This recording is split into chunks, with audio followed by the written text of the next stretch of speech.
Ya,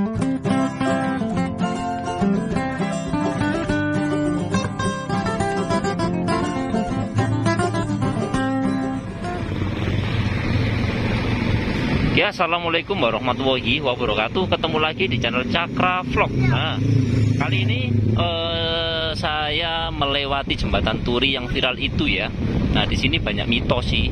Katanya ada sosok penunggu yang wanita cantik atau sosok penunggu orang hitam besar. Nah, nanti seperti apa? Kita lihat langsung ke sana. Jadi kita melewati jembatan itu ya, Sobat Cakra Vlog. Oke, Cakra Vlog tetap. Nah, ini kita dari Tarik ya. Ini kita dari Tarik arah ke Mojosari yang melewati jembatan ini ya.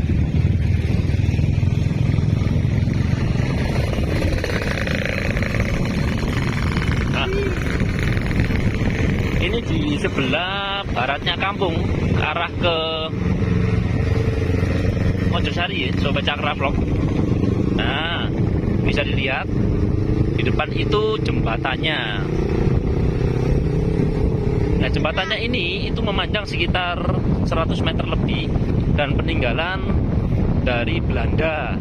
Nah, ini pada tahun, kalau nggak salah itu pada zaman dahulu, itu zaman perang itu dibom oleh Belanda, kemudian dibangun lagi pada era Presiden Soeharto. Nah, seperti ini Sobat Cakra Vlog. Ini malam hari gelap gulita. Malam hari gelap gulita dan jembatannya ini itu dari kayu yang dilapisi dengan lapisan seng baja. Jadi suaranya ya seperti ini, geronjalan, gerojokan ya. Lodak. Nah, seperti ini. Jadi teman-teman jika melewati jalur ini atau di jembatan ini diharapkan berhati-hati ya, Sobat Cakra Vlog. Nah, ini kita sudah sampai. Kalau ke kiri ini kita ke arah Mojosari. Oke, Sobat Cakra Vlog, itu saja yang dapat kami sampaikan. Terima kasih, saya kira. Assalamualaikum warahmatullahi wabarakatuh.